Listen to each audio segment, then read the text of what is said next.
Kita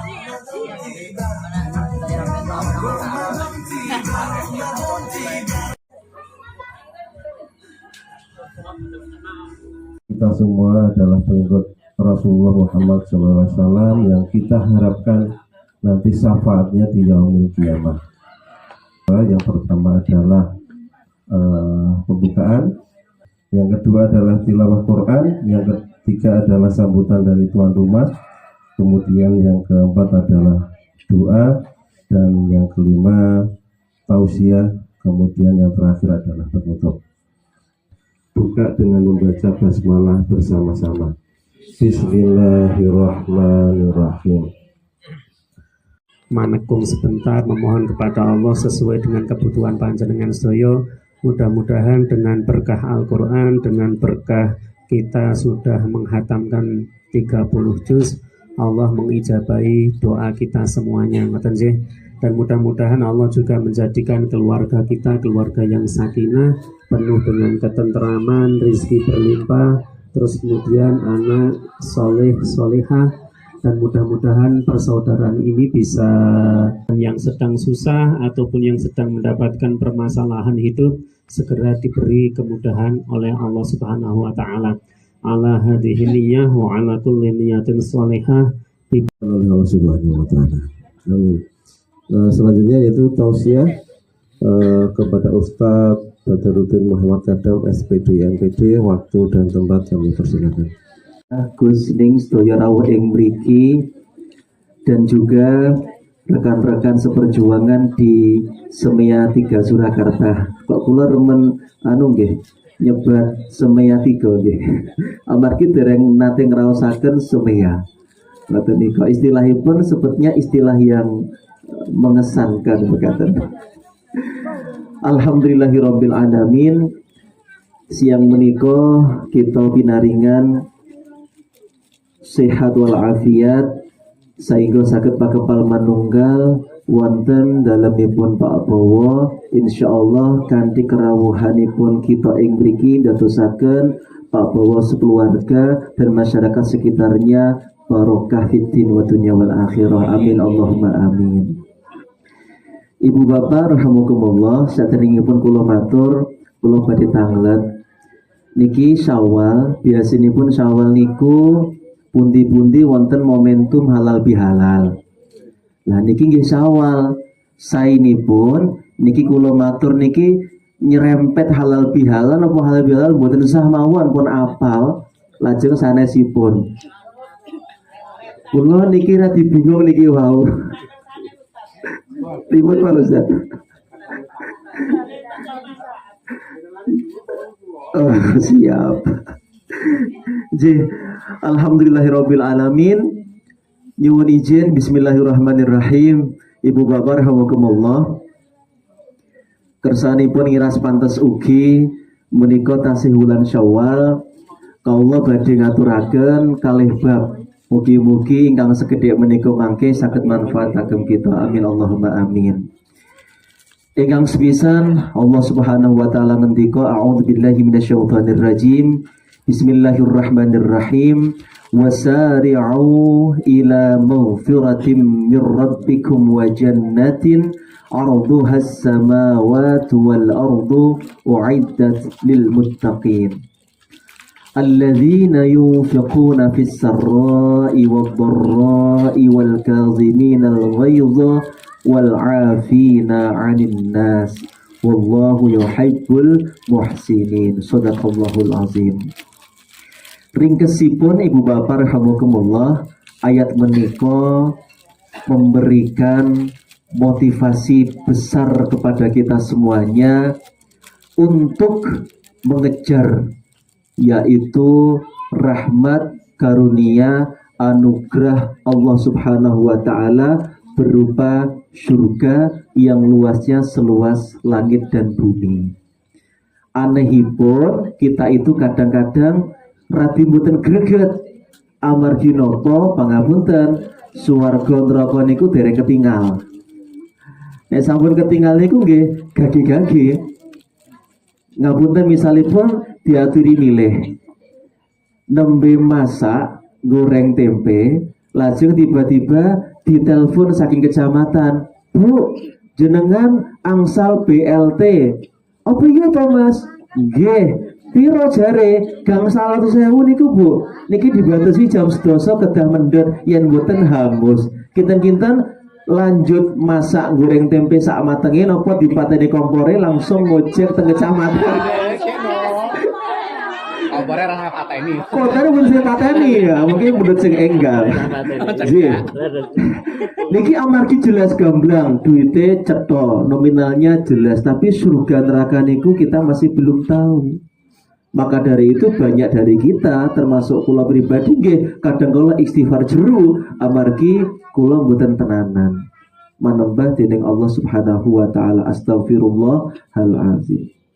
Pramila ing mriki wonten tigang perkawis ugi ingkang kita sebat merupakan sebuah karakter orang yang akan mendapatkan surga itu yang termasuk golongan orang yang bertakwa. Semindah itu adalah orang yang gemar bersedekah kapanpun, dimanapun, baik itu lapang maupun sempit. Kemudian yang kedua, orang yang menjaga amarahnya. Terus yang ketiga adalah orang yang suka memaafkan kesalahan orang lain. Tigang perkawis menika mbok bilih sampun asring dipun aturaken dening para ustadz utawi kiai ing adicara halal bihalal selama Syawal ini dalam hanya ingin menekankan satu saja di bab al-kaziminal ghaiza, yaitu menahan amarahnya. Lah wonten ulama menika membagi sabar itu ternyata ada beberapa tingkatannya. Ibnu Abid Dunya menika membagi ternyata sabar yang paling ringan itu adalah sabar ketika kita menghadapi musibah. Musibah menika ternyata ada sesuatu yang Allah kehendaki dalam rangka untuk mengangkat derajat kita di mata Allah dan di mata manusia. Orang yang sabar ketika menghadapi musibah, dia akan mendapatkan kebaikan, disebutkan 300 derajat kebaikan. Padahal 1 derajat itu seluas jarak antara bumi dan langit, luas sekali. Kemudian makom yang lebih tinggi lagi ketika orang itu sabar taat kepada Allah Subhanahu wa ta'ala. Di antaranya kita sholat itu juga harus sabar. Kemudian di rumah tangga pangapunten misalipun ibu-ibu menghadapi suami termasuk saya itu menurut istri niku ternyata suami itu ternyata nggih jauh dari kesempurnaan. Nggih nganyel ke nggih sok ngangeni ngoten nggih. Tapi persentasenya kita nganyeli kali ngangeni niku oke ngangeni insyaallah.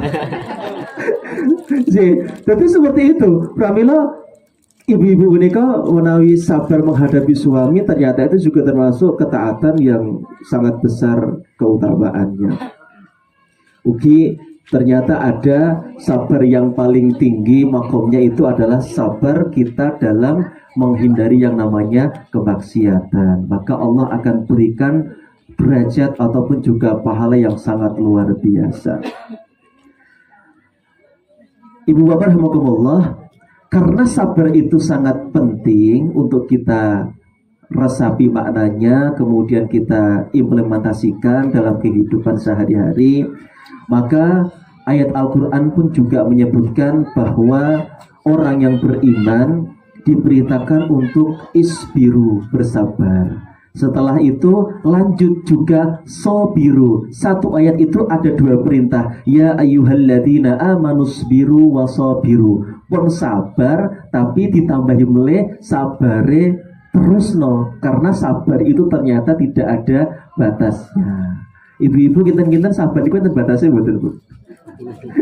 Kadang-kadang batasnya pun mantok niku, niku pun rasa sabar ngoten niku, sabarku wis entek dan lain sebagainya. Ternyata kalau kita bersabar, Allah akan uji lagi dan kita harus bersabar lagi. Dan ternyata sampai akhir hayat pun kita pun takdirnya harus tetap bersabar menghadapi apapun cobaan dari Allah Subhanahu wa taala. Pramila ibu bapak rahimakumullah, setunggalipun hadis yang menjadi motivasi khususipun bagi ibu-ibu Ternyata ibu-ibu itu kalau ingin mendapatkan surga itu ternyata lebih mudah daripada bapak-bapak. Meskipun sebagian ustadz itu mengatakan kebanyakan yang masuk neraka itu adalah dari kaum wanita, tapi ternyata juga saya menemukan ada hadis yang ternyata wanita lebih mudah masuk surga dibanding laki-laki. Napa menikah hadis itu? Ayyuma mra'atin matat wa zawjuha radin anha dakhalatil jannah. Perempuan mana saja modele kados napa kemawon, kalau perempuan itu, wanita itu meninggal dunia dan mendapatkan ridho dari suaminya, maka dia akan mendapatkan surga insya Allah. Terus puji pun amin setunggal. Istri itu kalau ingin mendapatkan surga ternyata harus taat dan mendapatkan ridho dari suaminya. Akhirnya pun bapak-bapak, mari kita ridhoi istri kita. Nggih. Kersanipun saling menapa menika menguntungkan, simbiosis mutualisme kadang. Nggih insyaallah enjang menika kita sampun saking jawi saking dalam rawuh ing mriki saling mengikhlaskan, termasuk mungkin yang sebelumnya mbok pilih ibu-ibu dereng sempat sungkem marang garwanipun, nggih monggo kita ikhlaskan, kita ikhlaskan, ternyata istri itu akan mendapatkan surga karena ridho kita sebagai suami, dan suami pun juga insya Allah akan mendapatkan surga karena semua yang kita lakukan ini adalah ikhlas untuk menafkahi keluarga kita. Amin Allahumma amin. Terakhiripun terkait dengan momentum halal bihalal ini, ternyata kalau kita itu berdosa kepada Allah Subhanahu wa taala, Allah itu ternyata sudah ampuni dosa kita. Apalagi selama Ramadan kita sudah berjibaku siang malam, kita itu memporsir diri dalam kebaikan, tilawah Quran, qiyamul lail dan seterusnya. Ternyata Allah jelas insya Allah yakin, hakul yakin, ternyata Allah sudah mengampuni dosa kita. Tapi ada satu hal yang Allah itu masih belum mengampuni dosa yang kita lakukan. Apa itu? Dosa yang kita lakukan sesama saudara kita. Ing hadis Rasulullah sallallahu alaihi wasallam ngendika, man kanat indahu mazlamatun li akhihi, barang siapa yang merasa pernah menzalimi saudaranya apapun bentuknya, entah itu menzalimi jati dirinya, menzalimi keluarganya, menzalimi hartanya, apapun itu bentuknya, falyatahallalhu minhul yaum, silahkan dihalalkan segera juga saat ini juga. Kenapa? Karena kita tidak tahu besok masih sempat minta maaf apakah tidak. Padahal Allah itu jelas Maha Pengampun, Maha Penyayang, semua dosa kita kepada Allah telah Allah ampuni. Niku yakin, kula nggih yakin insyaallah. Tapi ada dosa yang Allah nggak mau menghapus kecuali kalau kita melakukannya, yaitu dosa sesama saudara kita. Pramila kita ikhlaskan, meskipun orang yang salah itu ternyata tipenya macam-macam. Ada yang salah terus ngrumangsani, terus ada yang salah tapi boten ngrumangsani salah. Tapi ada juga orang yang salah jadi ngrumangsani tapi gengsi boten purun nyuwun ngapura. Nah, niku macam-macam tipun-tipun, tapi mugi-mugi dinten menika kita dalam komunitas napa menika tilawah Quran Semia 3 menika Allah berikan kejernihan hati sehingga kita termasuk orang-orang yang kembali kepada fitrah karena kita sudah saling mengikhlaskan kesalahan. Amin Allahumma amin. Dan akhir ayat itu ternyata Allah juga menegaskan wallahu yuhibbul muhsinin. Semua perbuatan tadi itu adalah baik. Dan kita beberapa waktu yang lalu mendengar berita, entah itu di TV, entah itu di YouTube atau di internet, ternyata Indonesia itu krisisnya krisis empati diantaranya. Karena apa? Ada kasus truk itu ngangkut telur, kemudian terperosok atau terguling, kecelakaan. Sopirnya kecelakaan, terjepit Mbak Menawi seperti itu. Tapi apa yang dilakukan masyarakat? tidak menolong. Satu, ada yang konten, yang kedua menjarah telurnya. Kan itu miris sekali. Terus ada juga truk itu membawa minyak, kemudian terguling, minyaknya tercacar, ya bukan ditulungi, tapi dijarah minyak aji mumpung ngeten niku cirose. Kemudian juga ada lagi truk mengangkut durian, truk mengangkut jeruk, niku asring sangat kita menemui, bahkan di dekat kami sendiri pun juga ada yang mengabarkan dulu itu juga di sini ada mas truk ngangkut buah jeruk, tapi ternyata masyarakat juga ikutan menjarah itu. Kulo mboten derek mas, derek mboten mas, mboten sami kulo sak pro dik yo kali mas dia. Nah maka dari itu mari kita harus mengetahui mana yang baik, mana yang buruk. Dan ternyata kala itu ada sahabat bertanya kepada Rasulullah, Rasulullah beritahu kami tentang mana yang baik, tentang mana yang buruk. Rasulullah kala itu sallallahu alaihi wasallam menjawab, istafti qalbak, tanyalah pada hatimu. Ternyata ibu bapak, kita punya hati kecil yang namanya dhamir. Dhamir itu tidak pernah salah. Kalau dhamir mengatakan iya, yuk kita lakukan karena itu kebenaran. Tapi kalau dhamir itu makbuk, jak-jak, mendingan jangan, karena kita bisa terjerumus kepada kemaksiatan dan dosa. Na'udzubillahi min dzalik. Pun niki terkait hal bihala cekap bab 1 sudah selesai Pak Abu. Bab 2 lanjut. Niki wau dawuhipun Ustaz Udin jam 11 seprapat sampun cekap insyaallah. Mangke dipun lajeng ramah tamah mekaten. Ibu bapak rahimakumullah, ingkang kaping kalih niki mbok menawi radi flashback di masa dulu kita kuliah. Insyaallah wonten ing mriki sedanten nate sekolah nggih. Nggih insyaallah. Mbok menawi ngantos dugi S2 utawi S3, mbok menawi sampun malang buana sampai ada yang di luar negeri.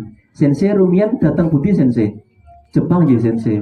Oh nggih. Mugi-mugi kula nyusul nggih sensei suatu saat teng pundi nggih? Kairo napa teng pundi sing cerak-cerak mriku Eropa ngoten mboten napa-napa Kairoso. Kalioso. Nggih.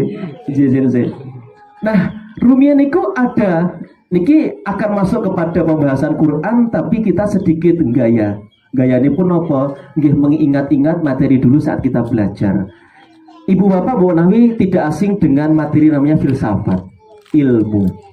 Filsafat niku enten naminipun mbok menawi tasih kemutan ontologi, epistemologi, aksiologi.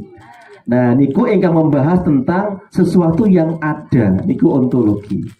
Epistemologi itu membahas tentang pengetahuan dan aksiologi membahas tentang nilai.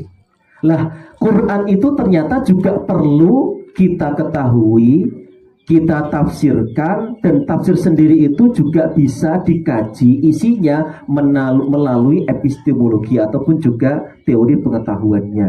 Sehingga ibu bapak rahimakumullah, tafsir itu kan tidak bisa kita terima dengan mentah-mentah, melainkan harus kita validasi sumbernya dari mana, kemudian bisa diterima apakah tidak, cara menafsirkannya bagaimana, metodenya bagaimana, sehingga ayat Quran itu benar-benar kita bisa ketahui isinya dengan sempurna. Karena pangapunten, beberapa ada yang bercerita di medsos bahwa ternyata beberapa oknum itu ada yang menyampaikan Quran tanpa dasar, tanpa validasi, tanpa teori, asal dengan akalnya saja atau asal dari penalaran pribadinya saja, sehingga yang terjadi Quran itu akan digiring untuk menguatkan opininya, bukan untuk memberikan kebenaran, tapi untuk melegitimasi kebijakan ataupun juga kemauan yang dia miliki. Sebagai contoh realnya, ibu rahimakumullah, kita melihat salah satu surah dalam Al-Quran, surahipun At-Taubah ayatipun 29, yang dikoreksi Pak Ustaz bukan ali keliru. A'udzubillahi minasyaitonirrajim. Qatilul ladzina la yu'minuna billahi wala bil yaumil akhir. Perintah di sini adalah kita disuruh untuk memerangi orang-orang yang tidak beriman kepada Allah dan juga tidak beriman kepada hari akhir. Masih panjang, tapi kita ambil sampel di awal ayat saja. Berarti pangapunten, misalipun kita hidup sehari-hari di instansi yang notabene umum, di sana ada teman-teman muslim, kan mereka termasuk golongan ini. Kalau perintahnya memerangi mereka, kudune niku kalau kita itu ikut teksnya Quran, ketemu ning kantor genah padu. Ketemu ning kantin genah wonge melengos, piringnya disoi uyah sak kilo misalnya pun. Nopo diparingi sambal sing kuatah, karena kita itu memang di situ harus perang bersama dengan mereka kalau kita bertemu. Ini adalah teksnya.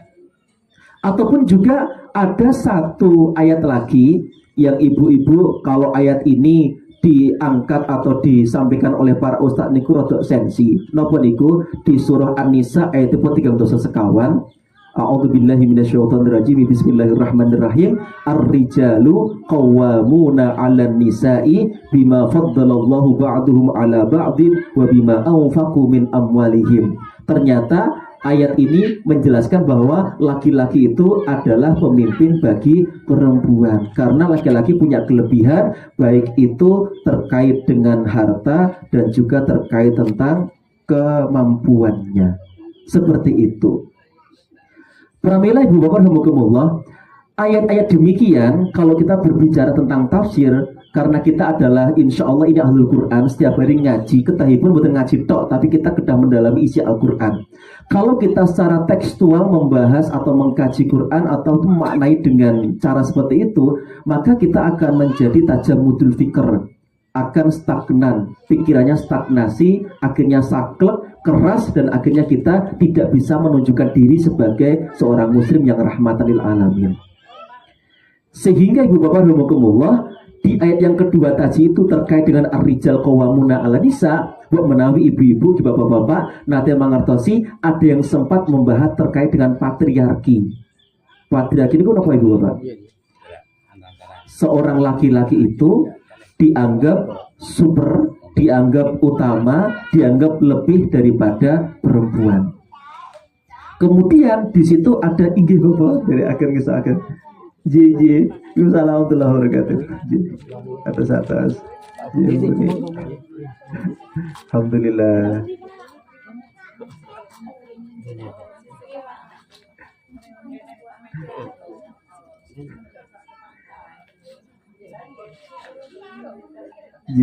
Kita lanjutkan ibu warahmatullah. Nah, ternyata ibu warahmatullah, patriarki itu menurut riset atau penelitian itu ternyata hanyalah sebuah doktrin khususnya di tanah Jawa. Mbok menawi beberapa waktu yang lalu dalam nanti jagungan kalian lari niku ndelalah kok rada atebih niku saking luar Jawi. Ternyata di luar Jawa itu mereka juga tidak terlalu membahas ataupun juga mengkhususkan tentang permasalahan patriarki, dan ternyata patriarki ini lebih banyak dibahas di masyarakat Jawa. Akhirnya pun menawi kita menafsirkan ayat-ayat demikian secara teks, maka yang terjadi adalah seperti itu, ada kriminalisasi di keluarga dan seterusnya. Maka kita harus ketahui ternyata zaman dulu diturunkan Quran dengan sekarang itu adalah berbeda, kondisinya juga berbeda. Kenapa kok dulu ada perintah untuk memerangi non-muslim? Karena saat itu muslim diperangi, wajib bagi kita untuk membela diri. Kemudian yang kedua, kenapa kok ar-rijal qawwamun 'alan nisa? Karena di saat itu asbab nuzul ayatnya ada seorang istri yang dipukuli oleh suaminya. Terus KDRT itu ternyata nggak cuma di saat ini, zaman Rasulullah masih sugeng, ternyata pun juga sudah ada KDRT. Istrinya dipukuli oleh suaminya, mengadu kepada Rasulullah, diwejangi oleh Rasulullah, ojo kaya ngono kuwi. Akhirnya diturunkanlah ayat ar-rijal qawwamuna 'alan nisa. Laki-laki suami itu harusnya ngayomi istrinya, bukan menjadikan babu istrinya. Pangapunten. Itu adalah asbabun nuzulnya. Akhirnya sampai saat ini pun ternyata orang itu saking cerdasnya menafsirkan ayat ini sampai kemana-mana, akhirnya disangkut pautkan dengan kepemimpinan. Bahkan ada yang memberikan sebuah fatwa bahwa haram hukumnya memilih pemimpin perempuan. Padahal Majelis Tarjih Muhammadiyah, Lembaga Basul Masail Nahdlatul Ulama, MUI ternyata mengatakan jangan hiraukan itu. Pemimpin perempuan itu boleh kok dipilih. Karena apa? Zamannya sudah beda. Kalau zaman dulu wanita belum dibutuhkan di lapangan, cukup ngurusi rumah tangga di belakang saja, suami sudah cukup untuk menyelesaikan masalah lapangan. Tapi zaman sekarang ternyata suami itu, laki-laki itu ternyata pun juga bisa tersaingi oleh kapasitas dan juga oleh kebaikan dan juga keutamaan, kehebatan wanita. Buktinya sekolah-sekolah niku sing biasa pinter-pinter niku adalah putri-putri.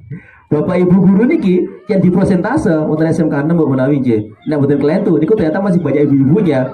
Berarti CPNS P3K ternyata sekarang ini yang banyak diterima adalah ibu-ibu. Karena apa? Ibu-ibu lebih berkualitas daripada bapak-bapak. Oh, dan akhirnya apa?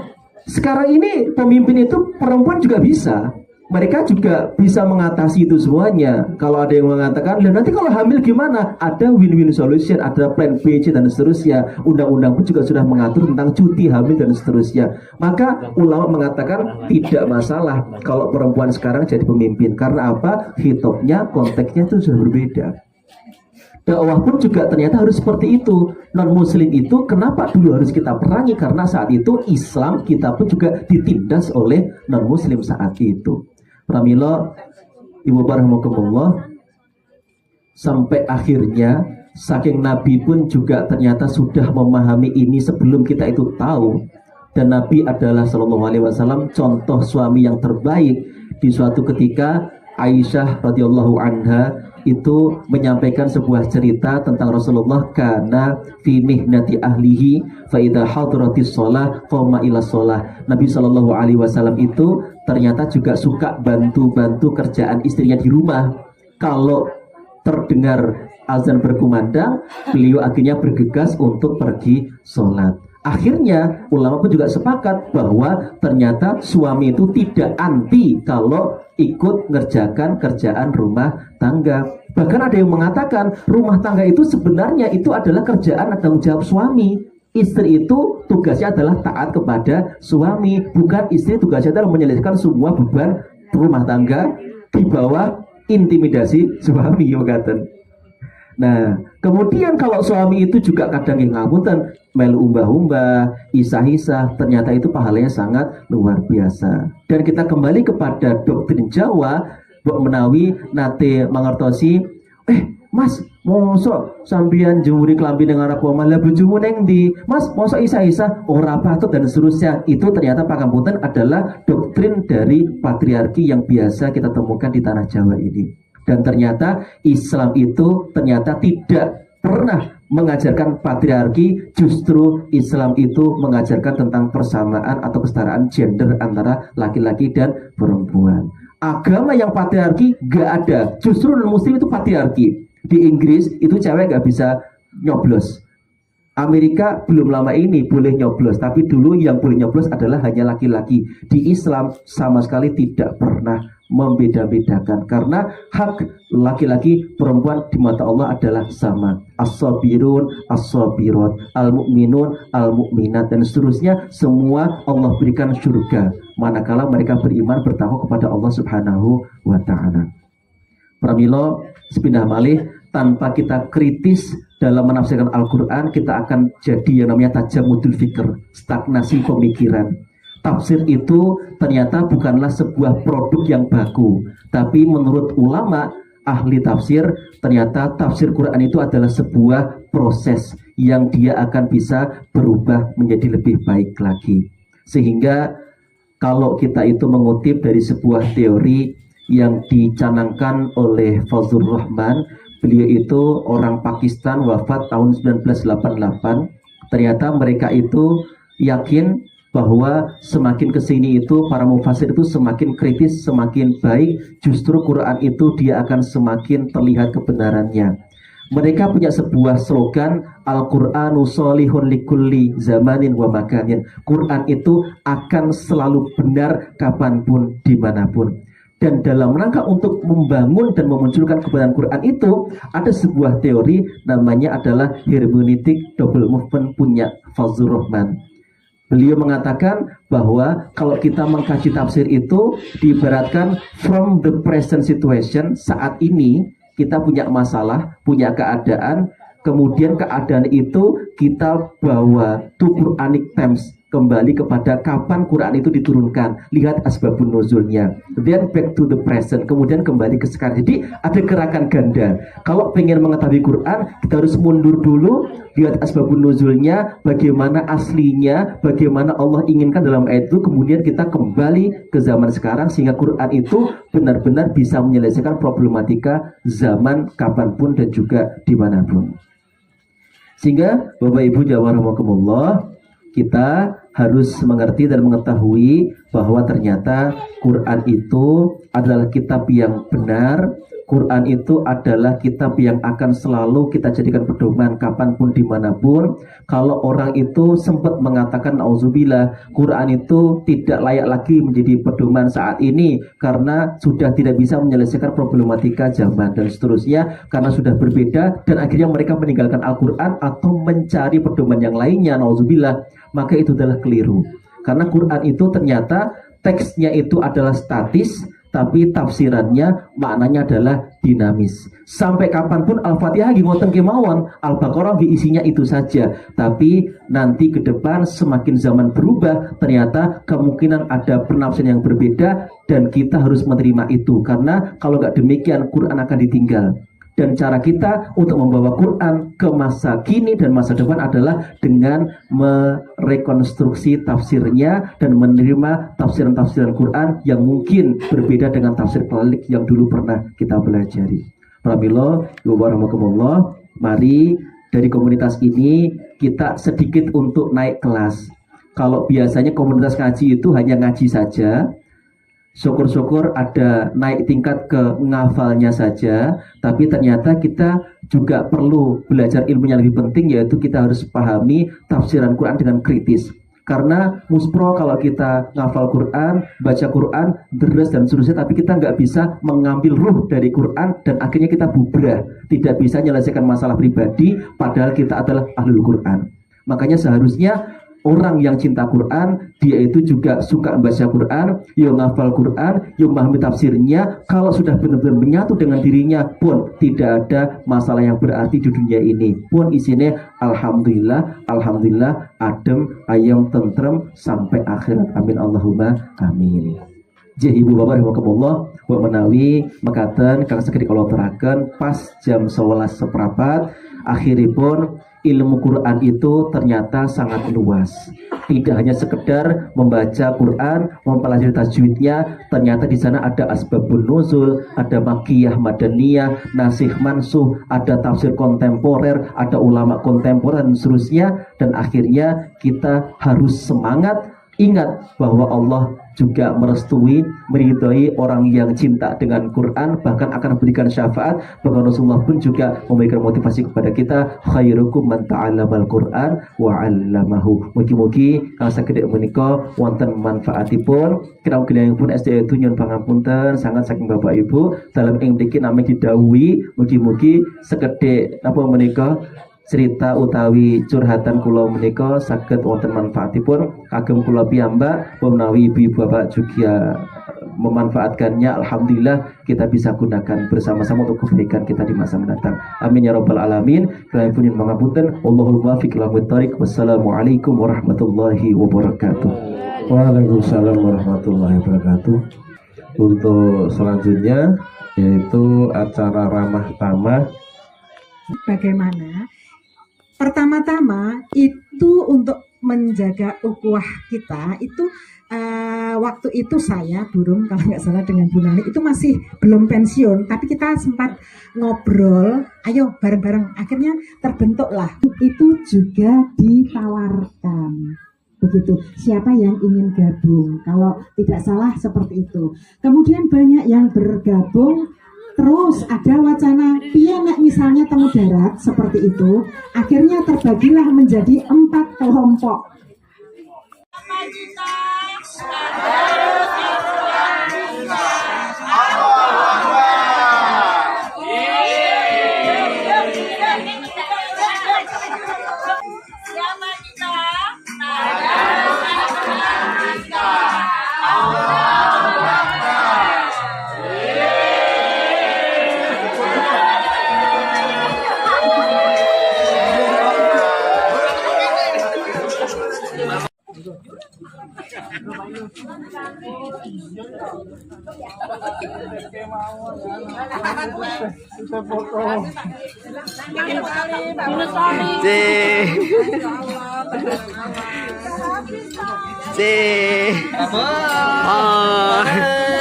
Mấy kemayu.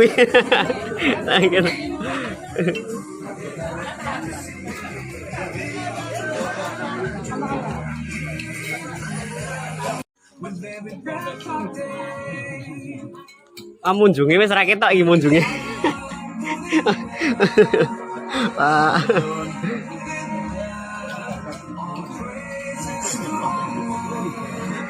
Sing kenyang Mas Rian.